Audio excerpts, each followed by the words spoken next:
Buenos días, Katy Fernández te saluda. Qué lindo que podamos volver a encontrarnos para abrir juntos la palabra de nuestro Dios vivo. Gracias porque estás allí, acompañándome. Te invito a que traigas tu Biblia y que oremos antes de abrirla. Amante Padre Celestial, gracias por este nuevo día, donde volvemos a reconocerte como el único Dios vivo, el Dios creador, el Dios eterno a quien deseamos servir y adorar por siempre. Y ahora, Padre, que al abrir tu palabra, tu Espíritu Santo se mueva potente entre nosotros para que podamos entender lo que tú hoy quieres enseñarnos.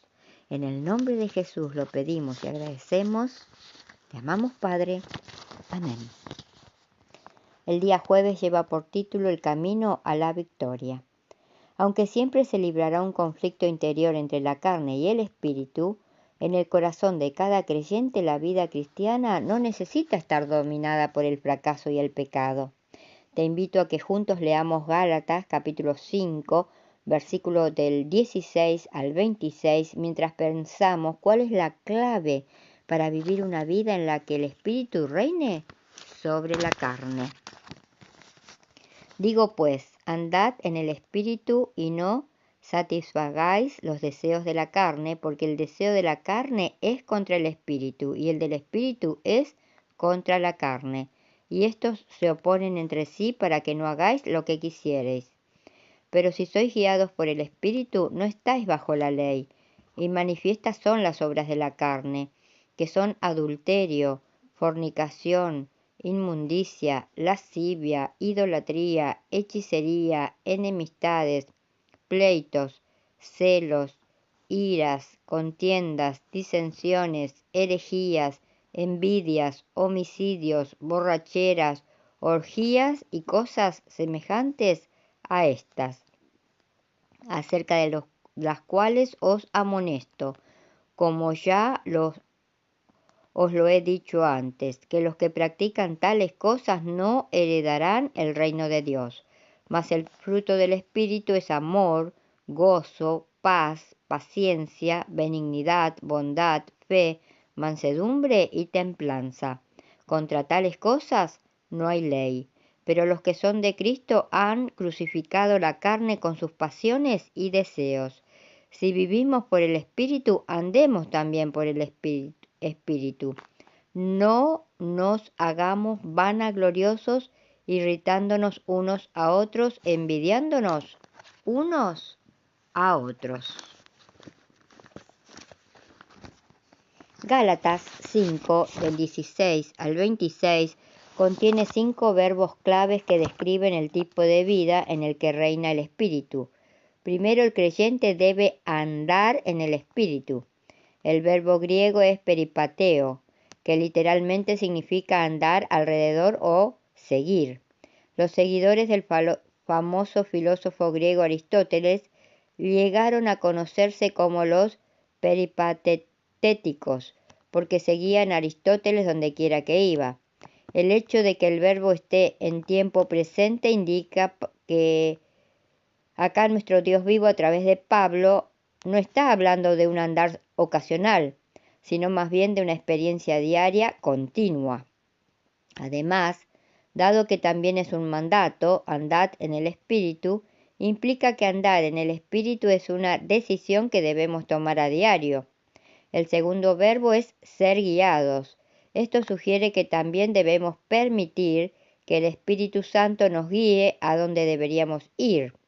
Podemos comparar con Romanos 8:14 y 1 Corintios 12:2. No nos toca a nosotros guiar, sino seguir. Los 2 verbos siguientes aparecen en Gálatas 5:25. El primero es vivir, sao, en griego. Pablo está haciendo referencia a la experiencia del nuevo nacimiento que debe marcar la vida de todo creyente. El uso que se hace del tiempo presente indica que la experiencia del nuevo nacimiento debe renovarse a diario. Debido a que vivimos por el Espíritu, Pablo sigue diciendo que también debemos andar por el Espíritu. La palabra traducida como andemos es diferente de la del versículo 16. Aquí la palabra es estoicheo, Es un término militar que literalmente significa formar una línea, mantener el paso o ser conformista. La idea aquí es que el Espíritu no solamente nos da vida, sino también dirige nuestra vida a diario. El verbo que se usa en el versículo 24 es crucificar. Es un modo sorprendente. Si hemos de seguir al Espíritu, debemos tomar una firme decisión de darle muerte a los deseos de la carne. Por supuesto, Pablo está hablando en sentido figurado. Crucificamos la carne al alimentar nuestra vida espiritual y hacer morir de hambre los deseos de la carne. ¿Qué cambios y decisiones debes tomar hoy para obtener la victoria que se te prometen en Cristo? ¿Victorias que hasta ahora no estás pudiendo lograr? Ahora pasamos al devocional, que se titula Jesús nuestra luz. Isaías 9:2 dice: el pueblo que andaba en tinieblas vio gran luz. A los que moraban en tierra de sombra de muerte, luz resplandeció sobre ellos.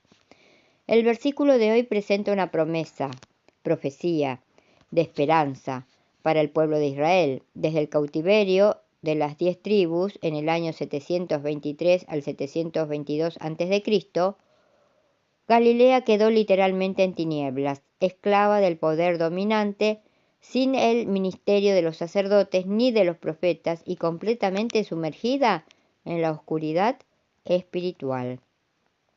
Hasta que aparece hasta que aparece Isaías trayendo la promesa divina. Galilea vería repentinamente una gran luz. Esta profecía tuvo su cumplimiento con la primera venida de Jesús, el Mesías, a la tierra. Transfiriendo el texto a la experiencia espiritual, podemos concluir que una vida sin Cristo es como una Galilea sin luz. La oscuridad trae consigo los peligros y los riesgos propios de la noche. En la oscuridad, los ladrones salen en busca de sus víctimas y los hombres dan rienda suelta a sus más bajos instintos. El pueblo de Galilea, que conocía todo el poder y el amor de Dios, del Dios creador, se sumergió en las tinieblas al punto de prostituir a sus mujeres y sacrificar a sus hijos en los cultos a dioses paganos. ¿Qué esperanza queda para un pueblo que, pensando en que está adorando al Dios verdadero, no hace otra cosa que ofenderlo con el fuego y las costumbres extrañas que incrementan su culto? ¿A dónde van los principios morales cuando el ser humano saca al Dios verdadero de su existencia? Pero la promesa estaba ahí. El pueblo que andaba en tinieblas vería la gran luz, y sobre los que habitaban la tierra de profunda oscuridad resplandecería la luz. Alabado sea el nombre de Dios, porque un día apareció Jesús en mi vida, sacándome de la mediocridad. Alabado sea su nombre, porque un día entendí que ser cristiano es mucho más que solamente guardar los mandamientos. Cuando Jesús llega a una vida, ciertamente ilumina cada rincón de ella. El ser humano comienza a entender cosas que antes no entendía. Comienza a percibir una dimensión mayor del Evangelio. En las muchas campañas evangelizadoras en que Dios me usó, he visto miles de vidas que antes de conocer a Jesús vivían en la más densa oscuridad. Después de aceptar la luz, se preguntaron a sí mismas: ¿cómo fui capaz de vivir de esa manera? Esa es la mayor prueba en favor del Evangelio. No existe argumento más poderoso para probar que Cristo salva que el de una ex prostituta que alaba a Dios con dignidad, o un homosexual transformado por Dios, o un marido que había abandonado a la familia y retorna al hogar. ¿Ya experimentaste a Jesús en tu vida? ¿Sentiste la luz entrando en tu corazón e iluminando tus sentimientos adormecidos por las tinieblas?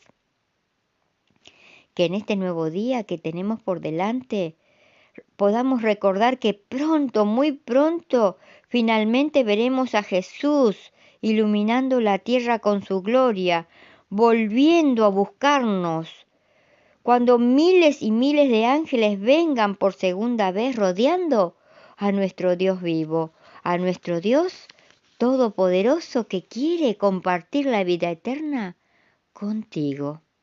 ¿Por qué no entregarle hoy y para siempre tu corazón?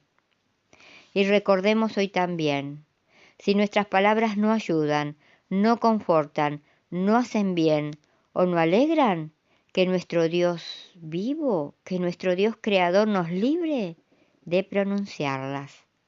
Que la gracia del Señor Jesucristo, el amor de Dios y la comunión del Espíritu Santo sean hoy contigo. Te invito a que nos volvamos a encontrar mañana, si Dios quiere. Y muchas, pero muchas gracias porque estás allí, acompañándome.